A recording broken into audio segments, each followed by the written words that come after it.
ماہ رمضان میں ایک بار پھر سے خوش آمدید. آج کے موضوع پر گفتگو کا آغاز کرتے ہیں. جناب ناصر صاحب, اعتکاف کے حوالے سے ہم بات کر رہے ہیں. اعتکاف کے فضائل, اہمیت اور اس کی جو شرعی حیثیت ہے اس پر ذرا روشنی ڈالیں. بسم اللہ الرحمن الرحیم. شرعی حیثیت سے ہم آغاز کرتے ہیں تو یہ سنت مؤکدہ علی الکفایہ ہے. اس کا معنی یہ ہوتا ہے کہ ایک ایسی سنت ہے جس کی رسول اللہ صلی اللہ علیہ وآلہ وسلم نے تاکید فرمائی. خود حضور سرور دو عالم صلی اللہ علیہ وآلہ وسلم کا اپنا مبارک معمول آقا علیہ السلام نے اسے جاری رکھا. مدنی زندگی میں رسول اللہ نے ہر سال اعتکاف فرمایا, اور حتیٰ کہ ایسے بھی کہ پورا ماہ رمضان آقا نے اعتکاف کیا. اور اس کی بنیادی جو غرض و غایت بیان کی, فرمایا کہ میں نے شب قدر کی تلاش میں اس پورے ماہ کا اعتکاف کیا. پھر ایک سال ایسا آیا جس میں حضور سرور دو عالم صلی اللہ علیہ وآلہ وسلم نے دوسرے 2 عشرے کا اعتکاف کیا, اور پھر آخر میں آقا نے فرمایا کہ یہ تیسرے عشرے میں یہ شب قدر, لہذا میری امت تیسرے عشرے میں اعتکاف کرے. تو چونکہ رسول اللہ صلی اللہ علیہ وآلہ وسلم, آپ کے اصحاب, اہل بیت اطہار, ازواج مطہرات ایک مستقل عمل کے طور پر اس کو بہت امپورٹنس دیتے رہے, تو یہ سنت مؤکدہ ہے. علی الکفایہ کا معنی یہ ہے کہ پورے محلے سے ایک مسجد کے ساتھ جتنے گھر لگ رہے ہیں, جامع مسجد جامع ہونی ضروری ہے. عام دوسری مساجد جس میں جمعہ نہیں ہوتا وہاں اعتکاف نہیں ہوگا. اگر وہاں کوئی اعتکاف بیٹھا تو اسے جمعہ کے لیے دوسری مسجد میں جانا لازم ہوگا. تو ایک فرد بھی اگر بیٹھ جائے اعتکاف تو سارے محلے سے اس کی ذمہ داری ساقط ہو جائے گی. لیکن اگر کوئی بھی نہ بیٹھا تو پورا محلہ گنہگار ہوگا کہ ایک مؤکدہ تاکید جس پر امفیسائز کیا رسول اللہ صلی اللہ علیہ وآلہ وسلم نے, وہ ایک عمل ترک ہو گیا. اس کے بعد اس کی اہمیت میں یہ ہے کہ انسان جب تنہا ہو کے بیٹھتا ہے, ساری مخلوقات سے الگ ہوتا ہے, یہ وہ عمل ہے جو رسول اللہ صلی اللہ علیہ وآلہ وسلم نے اظہار نبوت سے پہلے آقا علیہ السلام نے خود اختیار فرمایا. حبب الیہ الخلاء, آقا علیہ السلام کو خلوت محبوب ہو گئی. رسول اللہ جلوت سے خلوت میں غار حرا میں جا کے بیٹھ جاتے. یہ ایک کیفیت ہے, انسان جب نکلتا ہے اور اللہ کے گھر کا مہمان بن جاتا ہے. اب یہ رب ذوالجلال کے گھر میں اس کے سامنے بیٹھ جاتا ہے جس کو پانے کے لیے ساری عمر نمازیں پڑھتا رہا, مختصر دیر کی حاضری دیتا تھا, اب 10 دنوں کے لیے اس کے گھر میں جا کے ٹھہرا, اس احساس کے ساتھ کہ مولا کریم میں اپنے گناہ لے کر, اپنی خطائیں لے کر, اپنی غلطیاں لے کر, اپنے قصور لے کر تیری بارگاہ میں آ گیا ہوں, مجھ پر اپنا کرم کر دے. اور ظاہر ہے جس کے گھر کا مہمان ہوتا ہے, میزبان اپنے مہمان کا خیال رکھتا ہے. یہ انسان اگر اس کے گھر کی عزت, اس کی تکریم میں فرق نہ لائے اور اللہ کے حضور دعائیں کرے. اور اس وقت لازم یہ عرض کروں گا جو شاہ جی نے پہلے دعا کی, امت مسلمہ کے لیے بہت دعائیں کریں, دن رات رو کے دعائیں کریں, حضور سرور دو عالم صلی اللہ علیہ وآلہ وسلم کو پکاریں کہ اے خاصان رسول وقت دعا ہے, امت پہ تیری عجب وقت آن پڑا ہے, بہت ضرورت ہے. ہر شخص جو اعتکاف میں ہے, جو اعتکاف میں نہیں ہے, راتوں کو روئیں اللہ کے حضور, دعائیں کریں کہ اللہ رب العزت حضور سرور دو عالم صلی اللہ علیہ وآلہ وسلم کی امت پر اپنا کرم فرمائے. پروفیسر فہد, کتنا ضروری ہے کہ ہم اس فیز سے بھی گزریں. سال میں ہم ایک مہینہ دیکھتے ہیں جس میں ہمیں روزے رکھتے ہیں, اللہ تعالیٰ کے حضور پیش ہوتے ہیں, لیکن ایک ٹائم اس مہینے کے اندر بھی مختص ہے جس میں دنیا سے قطع تعلقی آپ نے اختیار کرنی ہوتی ہے, اور اس کے ساتھ ساتھ آپ نے ترک کرنا ہوتا ہے دنیا کو. کتنا ضروری ہے یہ ایکسپیرینس کرنا؟ بسم اللہ الرحمن الرحیم. بہت امپورٹنٹ ہے. اور اگر آپ آج بھی دیکھیں تو جتنی ماڈرن فلاسفیز ہیں وہ لوگ سٹلنس ورک شاپس کرتے ہیں, سائلنس ورک شاپس کرتے ہیں, اور بڑے بڑے وہ ہزاروں ڈالرز چارج کرتے ہیں, اور آپ کو 1 ہفتے کے لیے کسی اسپریچول ریٹریٹ پہ لے جاتے ہیں, کسی آئیلینڈ پہ لے جاتے ہیں.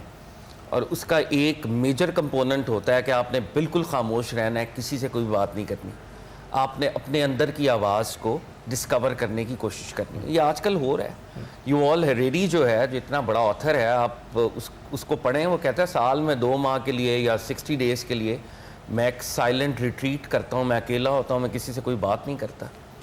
تو جسے اقبال نے بھی کہا تھا نا, اپنے من میں ڈوب کر پاجا سراغ زندگی. تو یہ ریچول نہیں ہے, اصل میں رسم نہیں ہے. اعتکاف بھی رسم نہیں ہے, اس کے پیچھے ایک پورا لاجک ہے, ایک جہان ہے. ہمارے صوفیاء نے اس کے اوپر جب کانورسیشن کی تو پروفٹ موسیس کو انہوں نے خاص طور پہ بطور سمبل استعمال کیا. جناب موسیٰ علیہ السلام جب طور پہ جاتے تھے, اور خاص طور پہ جب آپ 10 کمانڈمنٹس ریسیو کرنے کے لیے گئے, تو ان کو کہا گیا کہ اس وادی کے اندر تم رہو گے اور 30 روزے رکھو گے. 30 روزے رکھے جناب موسیٰ علیہ السلام نے, اور جیسے روزے سے ایک بیڈ بریتھ پیدا ہوتی ہے تو دل میں خیال آیا کہ اب رب سے کلام کرنا ہے, تو یہ جو بیڈ بریتھ ہے, میں تو فریگننس ہی کہوں گا, تو ان کو ڈسٹرب کیا اس نے. تو انہوں نے کہا کہ میں مسواک کر لیتا ہوں because now I will be talking to almighty اللہ. تو جب انہوں نے مسواک کیا تو اللہ رب العزت نے فرمایا مجھے تو وہ تمہاری سٹیٹ زیادہ پسند تھی, 10 روزے مزید رکھو. تو موزس فاسٹڈ فار 40 days, اور وہ طور پہ جب گئے تو رب العزت سے انہوں نے کلام کیا. وہ کٹے ہوئے تھے اپنی قوم سے, وہ کٹے ہوئے تھے دنیا سے, دن میں بھوکا رہتے تھے, رات کو عبادت کرتے تھے, اور 40th day ہی started talking with almighty اللہ, اور ان کو 10 commandments ریسیو ہوئیں. اور وہ جو 10 commandments کا ہیریٹیج ہے بائی دا وے, وہ صرف موسوی ہیریٹیج نہیں ہے, وہ ہماری شریعت کے اندر بھی اسیمیلیٹڈ ہے, ایبزاربڈ ہے, شریعت محمدیہ کے اندر بھی ایبزاربڈ ہے. تو صوفیاء یہ کہتے ہیں کہ جب آپ بھوک کو انبیاء کی پیروی میں ایکسپیرینس کرتے ہیں اور پھر آپ عبادت کرتے ہیں, اور شاہ صاحب نے بہت امپورٹنٹ لفظ استعمال کیا, عبادت بھی ریچول نہیں ہے اصل میں. عبادت کی اصل جو ہے نا وہ گاڈ کانشسنس کی بیداری ہے, God consciousness, remembrance of God all mighty, جس کو شاہ صاحب بالکل بجا طور پہ فرما رہے تھے, تفکر, تدبر, ریفلیکشن, ایک آپ کی میڈیٹیٹو کیپیسٹی کا بیدار ہونا. یعنی آپ قرآن کی, پروفٹ کی حدیث بھی ہیں کہ ایک شخص, حدیث کا مفہوم ہے, وہ 100 نفل پڑھ رہا ہے, اس کے مقابلے میں ایک شخص ایک آیت پہ غور کر رہا ہے اور اس آیت کے وہ میننگز کو کسی بھی درجے پہ, اپنے درجے پہ ڈیرائیو کرتا ہے, لائٹ حاصل کرتا ہے, وہ سپیریئر ہے. سبحان اللہ. ہمارے صوفیاء نے یہ کہا, اور مسٹیکل روٹ سے جو حدیث آئی ہیں, کہ ایک لمحے کا غور بعض اوقات بہت سالوں کی عبادت پر بھاری ہوتا ہے.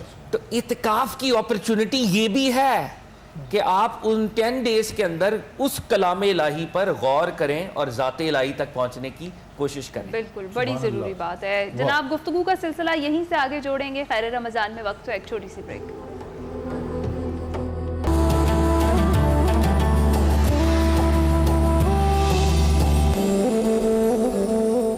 خیر رمضان میں ایک بار پھر سے خوش آمدید. ہمارے خصوصی مہمان ہمارے ساتھ اسٹوڈیو سے موجود ہیں, ان سے بات کرتے ہیں. وسیع شاہ صاحب ہمارے ساتھ موجود ہیں. شاہ صاحب, ہم یہ جاننا چاہتے ہیں کہ آپ کا رمضان کیسے گزرتا ہے, آپ کا روزہ کیسے گزرتا ہے, اور کیا جیسے ہم سب اپنے جو بچپن کے روزے ہیں, وہ جو ٹائم ہے جس میں ایک ٹھہراؤ تھا, اس کو مس کرتے ہیں, آپ بھی مس کرتے ہیں؟ میں تو بہت ہی زیادہ مس کرتا ہوں. اور میں آپ کو بڑی انٹرسٹنگ بات ہے, جیسے اگر کبھی روزہ مس ہو جائے تو اللہ بتا آپ اسے پھر پورا کرتے ہیں بعد میں, جو بھی ہمارا دینی طریقہ ہے. لیکن میری کوشش ہوتی ہے بیشتر اوقات کہ میں جس دن روزہ میرا ہوتا ہے, میں فجر کے بعد میری کوشش ہوتی ہے کہ میں سوؤں نہیں, بالکل بھی نہیں سوتا. اور مجھے لگتا ہے کہ میرے ایک تو وہ ہے جو دین نے آپ کو ایک طریقہ کار بتا دیا نا, اور اصول بتا دیے, اور اس کے ساتھ ساتھ ایک اس کی روح بھی آپ کو بتائی گئی ہے.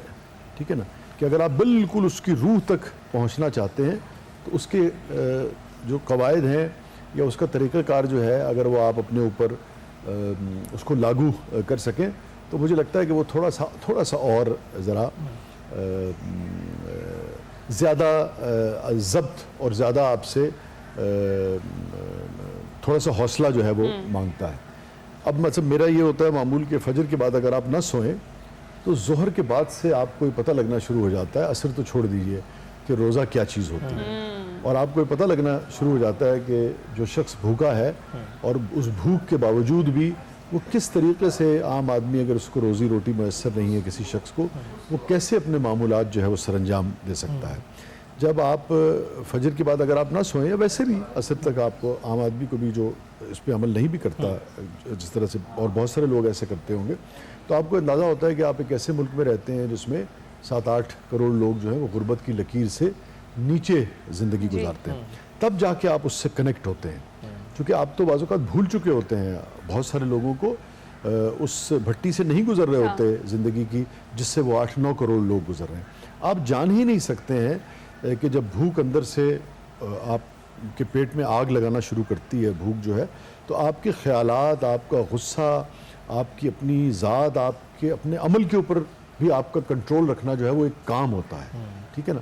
تو نہ صرف وہ آپ کو ضبط سکھاتا ہے، جو ایگزیکٹ آپ کے سوال کا جواب ہے، میں اپنے معمول کی بات کر رہا ہوں، ہر قسم کے حالات میں آپ کو ضبط سکھاتا ہے، آپ کے ایموشنز کو کنٹرول رکھنا سکھاتا ہے، آپ کے جو جذبات ہیں جس کو آپ غصہ کہہ لیجئے اس کو کنٹرول رکھنا سکھاتا ہے، اور آپ کو کنیکٹ کرتا ہے صحیح معنوں میں ان کم از کم اس مملکت خدا داد پاکستان کے ان 8-10 کروڑ لوگوں سے جن کو جو غربت کی لکیر سے نیچے جیتے ہیں، ان کو ایک وقت کا کھانا میسر ہے. کبھی ہو سکتا ہے کہ فیملی کو دے دینے کی وجہ سے کچھ افراد کو ایک وقت کا کھانا بھی میسر نہ آتا ہو.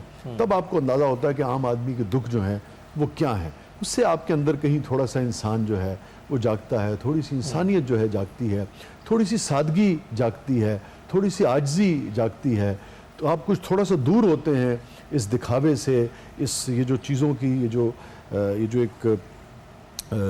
جو شو آف کا جو ایک وہ ہے، یہ جو گاڑیاں بدلنے کا کلچر ہے، یہ جو نئے فون رکھنے کا کلچر ہے، یہ جو مہنگی گھڑیاں پہننے کا کلچر ہے، تو بڑی دور تک اس کوئی لمٹ نہیں ہے، لمٹ لیس ہے. آپ یہ شو آپ کے احساس کو جگا دیتا ہے، احساس کو جگانے کے لیے یہی ماہ ہے، اور روزے اور اعتکاف اس کے کمپوننٹس ہیں جس پر عمل پیرا ہونا چاہیے. ہم ہدایات کے لیے پروفیسر صاحبان کو یہاں پر بھی بٹھائے ہوئے ہیں، ہمارے ساتھ ہی ہیں اور ان سے ہدایات لیں گے، لیکن اس بریک کے بعد.